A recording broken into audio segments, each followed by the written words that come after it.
UDFിന്റെ ഭാഗമാകാൻ കഴിയുമെന്ന് തൃണമൂൽ കോൺഗ്രസ് സംസ്ഥാന chief coordinator advocate PS Manoj Kumar.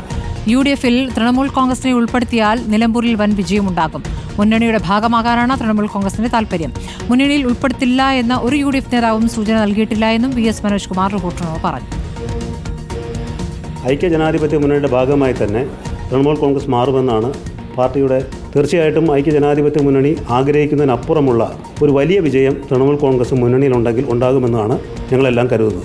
സ്വാഭാവികമായും ഒരു മുന്നണിയിൽ കക്ഷിയായി മാറുക എന്നുള്ളതാണ് തൃണമൂൽ കോൺഗ്രസ് ആഗ്രഹിക്കുന്നത്. തൃണമൂൽ കോൺഗ്രസിനെ മുന്നണിയിൽ എടുക്കില്ല എന്നോ തൃണമൂൽ കോൺഗ്രസുമായി യോജിച്ചു പോകാൻ കഴിയില്ല എന്നോ ആരും തൃണമൂൽ കോൺഗ്രസ് നേതാവായ ശ്രീ PV അൻവറിനോട് ഇതേവരെ പറഞ്ഞിട്ടില്ല. ശ്രീ PV അൻവർ നേതൃത്വം നൽകുന്ന പ്രസ്ഥാനത്തിന് കേരളത്തിൽ പ്രസക്തി ഉണ്ടെന്ന് മനസ്സിലാക്കിക്കൊണ്ട് അവർ തീർച്ചയായും UDFിൻ്റെ ഭാഗമാക്കി മാറ്റുമെന്നാണ് കരുതുന്നത്. ഋഷിപാൽ വിവരങ്ങളുമായി. ഋഷിപാൽ, അത് തന്നെയല്ലേ ഇപ്പോൾ ലഭിക്കുന്ന സൂചന? ദേശീയ തലത്തിൽ തൃണമൂൽ കോൺഗ്രസിനുള്ള നിലപാട് അത് സംസ്ഥാന തലത്തിൽ പ്രതിഫലിക്കേണ്ടതില്ല എന്നൊരു നിർദ്ദേശം നൽകിക്കഴിഞ്ഞു എന്നതിന്റെ വിവരങ്ങളല്ലേ ഇപ്പോൾ പുറത്തു വരുന്നത്?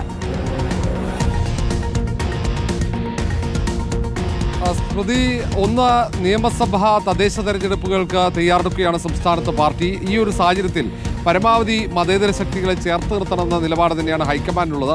അതുകൊണ്ട് തന്നെ പ്രാദേശിക തലത്തിലുള്ള സഖ്യങ്ങളിൽ ഹൈക്കമാൻഡിന് പ്രത്യേക നിർദ്ദേശങ്ങളില്ല.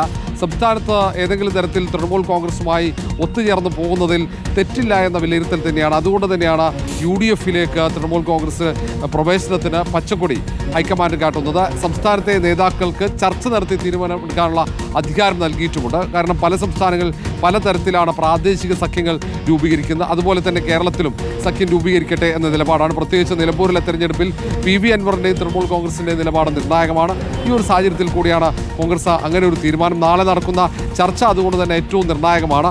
PV അൻവറുമായി രാവിലെയാണ് പ്രതിപക്ഷ നേതാവ് VD സതീശിൻ്റെ ഔദ്യോഗിക വസതിയിൽ ഈ കോൺഗ്രസ് ചർച്ചകൾ നടക്കുന്നത്. പ്രതിപക്ഷ നേതാവിനൊപ്പം രമേശ് ചെന്നിത്തലയും ചർച്ചയിൽ പങ്കെടുക്കുന്നുണ്ട്. ഏതായാലും ഏറ്റവും പ്രധാനപ്പെട്ട അൻവറിനെ സംബന്ധിച്ചിടത്തോളം ഏറ്റവും നിർണായകമായ തീരുമാനം നാളെ ഉണ്ടാകുമെന്നാണ് കണക്കാക്കുന്നത്. ശരി, ഋഷിപാലാണ് വിവരങ്ങൾ നൽകിയത്.